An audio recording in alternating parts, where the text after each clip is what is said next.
We're talking about Pelosi, is she stupid or not? You have to understand what the Democrats are trying to do is create a permanent underclass. Now, we've mentioned this I don't know how many times, and they've done it. I mean, they're creating a perpetual underclass, not middle class, but a perpetual underclass, enslaved to the Democrat Party. And you have to do that with permanent unemployment benefits, just like the Europeans did. So she may be stupid in how she's selling it, but she fully intends what is happening to happen.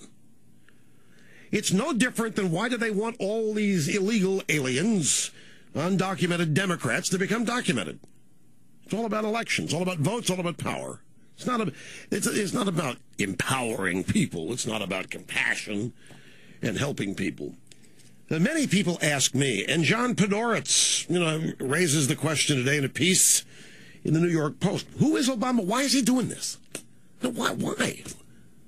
Why is he doing it? Is he stupid? Does he act as an accident? Is he doing it on purpose? Does he, what have you? And Podhoretz says it doesn't matter really because we're resilient people. We'll come back. That was his point. Things have been worse. We've rebounded. I do think that's true, but I think we face something we've never faced before in the country, and that is we're not governed by people who do not like the country, who do not have the same reverence for it that we do.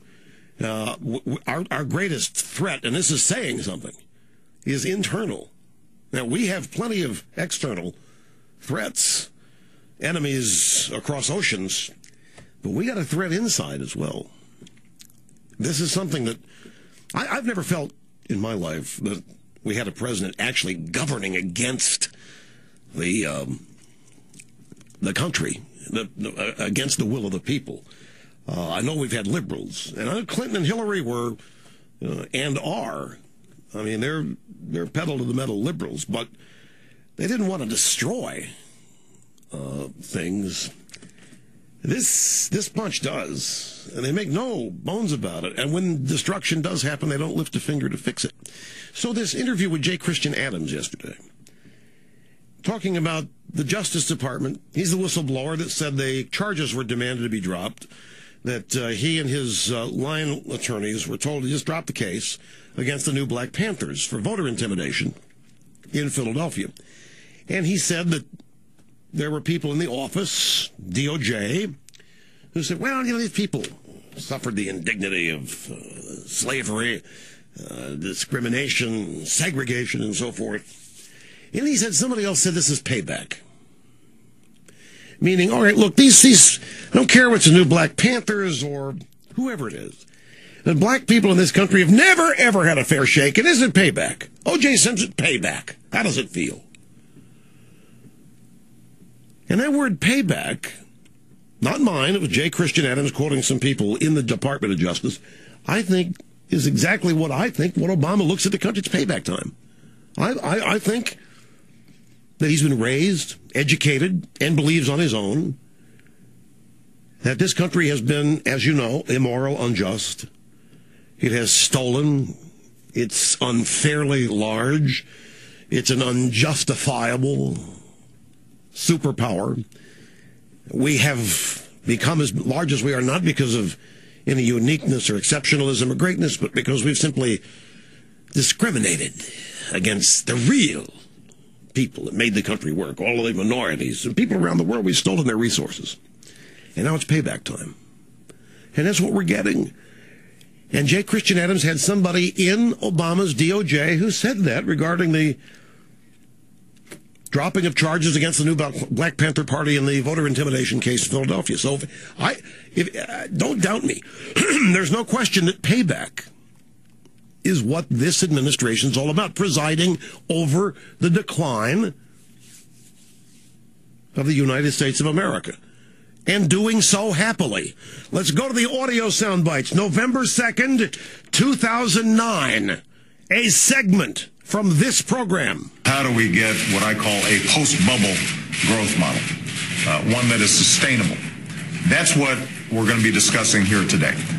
As I said, we've got experts from a wide range of business sectors, and what we're going to talk about is, are there mechanisms that we can start putting in place where we see the kind of growth that used to characterize the U.S. economy. This is unbelievable. Export-driven growth, manufacturing growth, growth that pays high wages and provides high living standards for a broad-based middle class. We're also in an era of fiscal constraint, which means that we've got to start finding some more creative new approaches to financing these projects. So those are the discussions we're going to be having, not just today, but in the weeks and months to come. This is my administration's overriding focus. Having brought the economy back from the brink, the question is, how are we going to make sure that people are getting back to work and able to support their families? It's not going to happen overnight, but we will not rest until we are succeeding in generating the jobs that this economy needs. Barack Obama, November 2, 2009, 9 months ago, roughly 8 or 9 months ago. And he says, we're going to, and these were the day meetings, a little seminar in the East Room. He's going to send all these various experts, their work groups, and they're going to report back to him later in the day. And he said, what we're going to talk about is, are there mechanisms that we can start putting in place where we see the kind of growth that used to characterize the U.S. economy? I guess when the work groups came back, they reported that there's no way, because just this week, Tim Geithner, or maybe it was last week in a Gee Whiz meetings, Tim Geithner said, the days of the U.S. leading and being the engine of economic growth, those days are behind us. And Obama said the same thing. The kind of growth that we've had leading the world, no, we're not going to be. Biden, we've lost 8 million jobs. We're not going to be able to replace all those. 8 months ago, Obama said we need to see the kind of growth that used to characterize the U.S. economy. So they are acknowledging a decline and telling. Why aren't we growing jobs in this country like we used to? Why aren't we? It's not hard to do. All kinds of textbook evidence, real-life historical evidence of how to do it. We're not doing it. We're not doing it on purpose. It's payback time. All the people who are unemployed, it's time for you to find out what it's like to be an American all these 200 years. Greatest country on earth, superpower, right. Well, it might have been for some people.